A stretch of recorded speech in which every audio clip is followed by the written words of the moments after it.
welcome to the Be Progressive Show. I am Brandon Neal, and tonight I want to talk a little bit about Newsmax, because Newsmax was something that we've been hearing a little bit here recently that, apparently Fox News isn't far-right cringe crazy enough that you have to now go to Newsmax or OAN. That's the other crazy one.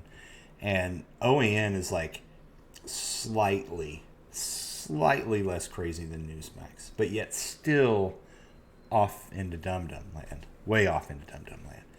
But I didn't know much about Newsmax, and I'd heard that there were rumors floating around that Trump was going to buy Newsmax, or there was going to be some Trump media. I even heard some numbers, $200 million, something, I don't remember.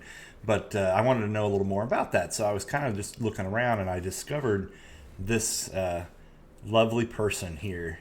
This guy is amazing, and they've lived up to what I've been told. I've been told that Newsmax is just nothing but Trump. It's just pure Trump propaganda, just pure Trump ass kissing. And I was reading through this, and there's this video, and this is a 9-minute video. I'm going to play this video for everybody, and I'm going to comment through it. But man, this is amazing that there's somebody out here that says these things and takes themselves seriously. It's amazing. This is Newsmax, where we have not called the election. Why would we? We do not know Jesus, who every has state won. certified. Why would this you do whole that? idea of a president-elect, it is a media fabrication. The results have not been certified. Joe Biden at one point promised he would not declare victory until the election was certified. That has not happened. The electors have not met. We do not have a president-elect. Mainstream media, they are so anxious to call it a day, to move on. I'm not sure why. He's very good for business, mainstream media. But no, and I would not bet against Donald Trump here. The media have been doing that since day one. Who are you going to go with, Donald Trump or the mainstream media? They told us he would never be a candidate for president. They told us he would never be the nominee. They told us that he would never beat Hillary Clinton. They told us that he was some sort of a Russian spy. They wasted our time for 2 years on that. And they told us that he would be blown out in the 2020 election by Joe Biden. And those polls were fake. It was so fake. Who are we going to believe at this point? Mainstream media actually squandered their credibility long before Donald Trump got into politics. The Iraq War, anybody? Weapons of mass destruction? They've got big problems, and they wonder why we don't believe them. Pretty amazing, actually. Do not count President Trump out. He's not conceding. He's got the resources to fight. And by the way, they deny it, but there is evidence, very intriguing evidence. Now, you may or may not have heard at this point about Dominion, the voting systems company, mainstream media doing their best to ignore Dominion and their problems, or try to make anybody who is talking about it and reporting on it and engaging it some sort of right-wing kook. But I want to take you to last month. PBS, the NewsHour, used to have Jim Lehrer and Robin McNeil. Now I think it's Judy Woodruff. They had a beautiful story about the problems surrounding voting, particularly in Georgia, and Dominion voting systems. Listen to this. I'm worried that the Georgia system is the technical equivalent to the 737 MAX. They've just made a last-minute software change that might well have unintended consequences and cause even more severe problems on Election Day. Small portion of the report by Miles O'Brien. That was a computer science professor from the University of Michigan. Miles happens to be one of my favorites. Haven't seen him in a long time, but he knows it's his stuff when it comes to science. Look, there's a lot here. We'll play more of that, and we'll have Sidney Powell in the next segment. She is one of the lead attorneys for President Trump, and she's all over the situation with Dominion. So here at Newsmax, we're not calling this election, and I think I should tell you a little bit about me and how I'm approaching this show. Oh, this should be interesting. I am pro-Trump, and I make that quite clear. This is an opinion-based show. I lean conservative. I like Donald Trump because of his policies, and I also like Donald Trump because of his style. Yep, I do. Yeah, I like the tweets. I find them refreshingly honest and candid, and I hate the phoniness that has been politics all of my life.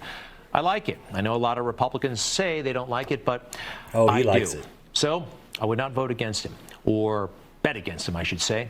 But I didn't vote against him either. I also want to make this point. I'm very grateful to America, to the United States Marine Corps, because this made me a different type of media presence. For my first, you're 9 different. years after college, guess you I could was in the use that Marine word. Corps. I couldn't confront the President of the United States. He was about 80,000 ranks above me, and I wouldn't. Have you seen the White House when they have 25 and 26-year-old people questioning the President of the United States? Yeah, I that's think you need a bit literally more their job. seasoning than that. I do. There's something wrong, and they all kind of think that they know more than this president. Well, just about It's a anybody real- knows more than this It's a real president. problem for them. I think It's not a they problem all for them at need all. It's just to a step problem for back you a and little your bit party. and reevaluate how they're doing their job. Am I being unfair? I don't think so. I am so grateful that I did not grow up in this media ecosystem. It's one of the reasons why I was able to make some pretty interesting and unique observations about Donald Trump that no one else, virtually no one else in the media, were making. Yeah, because you Do had your remember head all when the he way up his started ass. his That's a campaign very for president? unique He came down the perspective. escalator, June 16th, 2015, I believe. The mainstream media thought this was a total joke. They did not take him seriously. They thought he was a clown. And they reported it that way. Front of the Daily News, clown runs for president. And it wasn't just the tabloids. The New York Times, the most gifted political reporter that they're all excited about, Maggie Haberman, who's pretty smart, by the way, but this is what she wrote that day. If Mr. Trump could buy a state with an early nominating contest like New Hampshire and brand it with his name, it might help. She gave him no chance, and that was an attempt to be funny, and that's fine. I was actually in the room that day. Total fluke. I was on my way home. There was an event on my way home. I knew some people, and there I am, about 4 rows back with brag. I'm sorry. overwhelmed. I grew up in the not use against him. Then I'm not prepared. These guys are not popular right now with a lot of people, and not with me. However, I do like their products. Facebook has brought me closer to people I haven't seen in decades. My friend Eric Busey, he's like my faith advisor now. I went to high school with him, and Facebook brought us together. And Twitter, getting your word out there, it's great, except when we're censored. And we know that's happening. This technology that they created might be too big for them, and maybe we got to take it away. I don't know. But Ted Cruz, Republican Wait of a Texas, minute. he has Did you just been say that? absolutely brilliant on this issue. So this Republican, free market capitalist Republican, just said these companies are too big and we might have to take it away. I love it. I love this guy. So they can't have these guys on Capitol Hill in person, but they did the whole virtual thing. It was still great. Facebook and Twitter and Google have massive power. There was a time when Democrats embraced and defended the principles of a free press. Slimy. And yet there's an nasty absolute silence from Democrats speaking up for the press outlets censored by big tech. There's an absolute silence for Democrats speaking out for the citizens silenced by big tech. Instead, there is a demand, use even more power to silence dissent, and that's a totalitarian instinct that I think is very dangerous. Cuck. Here's an analogy. Thomas Edison, when he came up with electricity, can you imagine a scenario if Thomas Edison only allowed people that he liked or agreed with politically to tap into the power grid and use his electricity that he was providing? That wouldn't have flown, right? I know it was a quasi-public company, but if he only gave it to people he liked or agreed with politically, that would be a big problem. I think we're in the same situation with Twitter and Facebook and big tech. They are censoring, and it's totally outrageous. And it's a private company, yeah, but if they're going to do this, I don't think it works. I don't think it works at all. More from Ted Cruz, and here he is challenging Jack Dorsey. we The don't beard has gotten care. a little much, but he's the guy in charge of Twitter. This guy's awesome. And Twitter's position is essentially voter fraud does not exist. Are you aware right now? I don't believe so.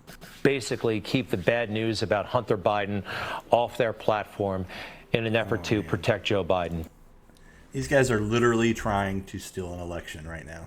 They're literally trying to do it, and they're actually trying to get new electors in Pennsylvania. And clowns, man, just clowns. When I was researching Newsmax, I found out here that actually is owned by a guy named Christopher Ruddy, who is a Trump buddy and a Mar-a-Lago member. And so that makes sense now that he's, got his buddy's shitty little news organization, pushing his propaganda for him. I wonder how much he's paying him or promised to pay him for that. So, man, if you want to laugh, go to Newsmax and watch some of these videos, and then go to Alex Jones and Infowars and watch some of that stuff, because that's a big old tear fest right now too. It's hilarious. So, anyway, I just thought I would bring this up and talk about this guy, because he is worth talking about, man. What an utter failure this guy was.